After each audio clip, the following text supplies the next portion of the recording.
Hello, future Aussies. It's Rhea from Solvi Migration. Today, we are diving deep into State and Territory Program 2023-24. So grab your sunnies and let's surf through this together. Australia is a dream, right? Sunshine, kangaroos, a laid-back lifestyle. But if you're looking to migrate this year by getting a state or territory nomination, I have some important announcements to make on the updates that you need to know. Firstly, to be the bearer of bad news, but the number of visas available this year has taken a dip for this program on the previous year. Yep, it's a bit tighter this time around, but don't pack away those flip-flops or thongs, as we like to call them in Australia, just yet. You might seem a bit daunting, but you can still find your way down under this program. So this is where all the magic happens. So it's part of the General Skilled Migration Program. It's not just cross your fingers and hope for the best kind of deal. It's not a visa lottery system. And so if you're serious about making Australia your home, we need a game plan. So let's discuss that today.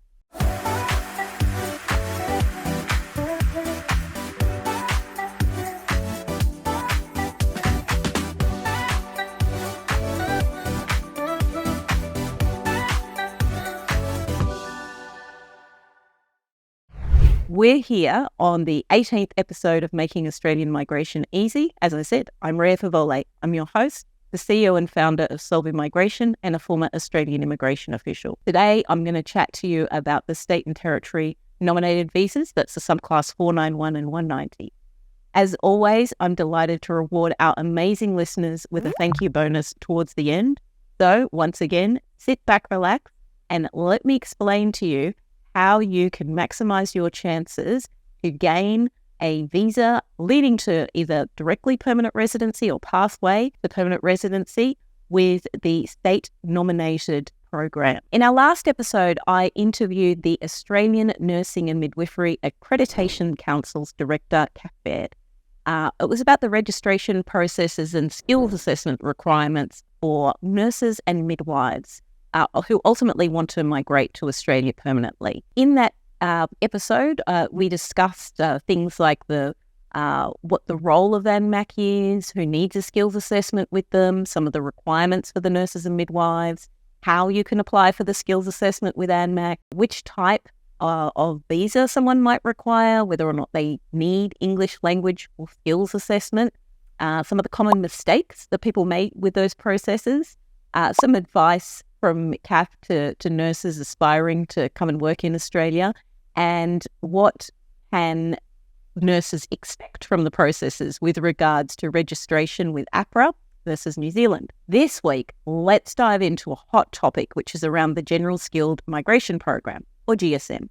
First of all, we want to know, why do people choose GSM, what some of the pitfalls are, what has changed for GSM, and what are some of the common mistakes. So, an important update for those who are interested in migrating to Australia under the General Skilled Migration Program. The quotas for nominations have now been allocated to the states, and it's going to be different from last year. So, first topic. If you're scratching your head and confused because you're not familiar with what state-nominated or General Skilled Migration Program means, I recommend that you pause here, jump back into episode 14 of Making Australian Migration Easy. It's called Applying for a Skilled Nominated or Skilled Independent Visa. I discuss those visas in a bit more detail. After you've listened to that, then come back to this episode to make sure that you're all up to date. Okay, so Australia's General Skilled Migration is often preferred by people above the employer-sponsored visas, and there's a number of reasons why it's favourable for some when they're migrating to Australia. It can be more advantageous. It can provide more flexibility and independence under the program. You're not tied to an employer, which means you've got flexibility of choosing wherever you want to work, the ability to change workplaces, and it won't affect your visa. The visa options are either provisional, which means very soon after you can apply for permanent residency, or straight to permanent residency. It means that you're kind of building your stability in staying in Australia. There are a broad range of occupations that are covered under that. I'll dive into a bit more about how to target that in this current program, though. You can also include your family members, such as your spouse or partner, and any dependent children. They can also be included on the visa. Again, as I was saying, no sponsorship. So unlike employer-sponsored visas, You're not required to have a sponsor. So it eliminates the need for employer sponsorship, giving you more control over your migration process. In contrast with the employer sponsored, you need to have a specific role, a specific employer. So people sometimes say that there's some stress, they're not happy in the workplace, or if they lose their job because of redundancies. You'll have full control under this process and you don't need to worry about that. Some of the common issues that people might say, though, that they have with this process, they might be nervous because they bear the full burden of all the costs. They also need to ensure that they secure their own job. But like I said, you do have the freedom. It doesn't need to necessarily be tied to your occupation once you have the visa. You need to meet the English language requirements. And also, a lot of people make mistakes in calculating their points for this visa. So there will be changes in also eligible occupations, and each state and territory government and the federal government can set which occupations they're going to target. And the minimum points are 65, but some states may nominate for that to be higher. So let's jump into the next topic. Okay. Now, if you're sitting on the lower end of point spectrum, I'm not going to sugarcoat it. It is going to be a bit of a challenge. But remember, with every challenge is an opportunity in disguise. Each Australian state and territory has its own unique character. So this year, they're going to be super specific about which occupations, particularly the occupation codes, they're going to be targeting. So it's essential that you know where your skills are going to fit best. Unfortunately, we don't have updates yet for the programs for New South Wales and Victoria, Australia's largest states, as they're still working through the recent announcements and allocation.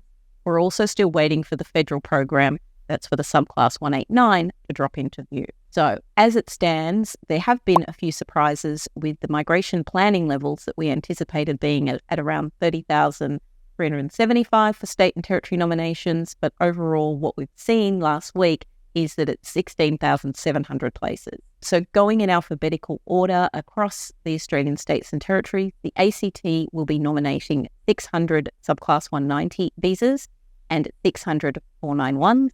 New South Wales will nominate 2,650 of the 190 and 1,500 of the subclass 491. Northern Territory is going to nominate 250 of the subclass 190s and 400 of the 491. Queensland will nominate 900 of the 190 and 650 of the 491. South Australia will nominate 1,100 of the 190 visas and 1,200 of the 491. Tasmania will be nominating 600 of the 190 and 600 again of the 491, while Western Australia will nominate 1,500 of the 190 and 850 of the subclass 491 visa. So what we're being told is that the expressions of interest in the last program year are still being considered. So there are some places that we're seeing from the allocation of what remain. It's still a surprise though. You know, we kind of need to manage through this process, and I'm helping to manage people's expectation through this episode.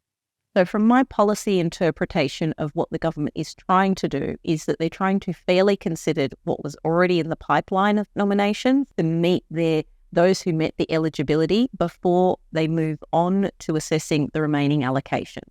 So let's watch this space.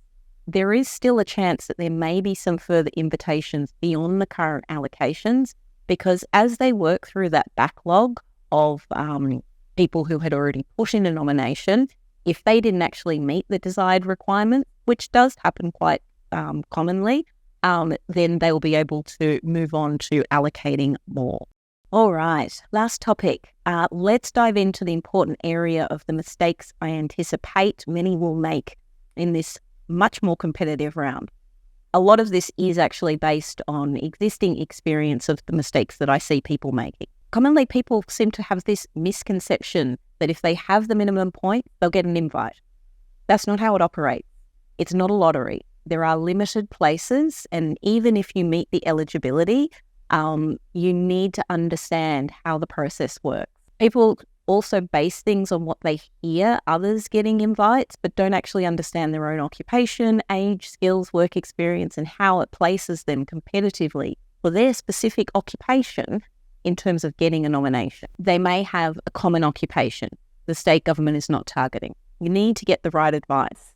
The targeted occupations are going to vary from state to state. People also don't realise that they may have been able to have their skills assessed in an alternative occupation and that code was more likely to get an invitation. Perhaps the state that they're nominating for is only going to give a limited number of invites for your occupation, and you may have a better chance in another state, but you didn't put an expression of interest. You're only nominating for the permanent option, for the 190, because you're impatient.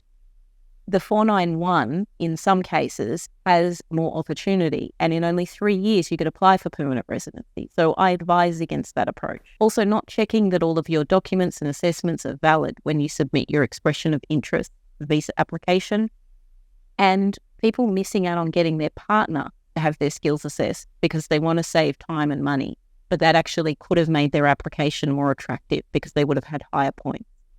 Also, not retesting to get a higher English score. Sometimes taking a new test and getting a higher score can make your application more attractive. Please put in the extra effort. If this is an important thing, then put in the extra effort. Also, not getting your partner to take an English test.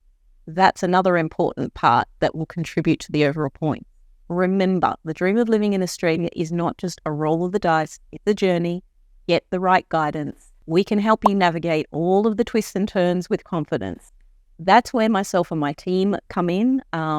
We've got professional migration advice from qualified experts at Solvi Migration. We're going to be making sure that you tick all the right boxes, maximize your chance of getting the best points and nominating for the right program to get a successful outcome. In this week's episode, we discuss the important updates for those interested in migrating to Australia under the state nomination program, including why people choose the General Skilled Migration program and what some of the pitfalls are, what has changed for the General Skilled Migration program this year, and what are the mistakes that you need to avoid in order to be successful for this program.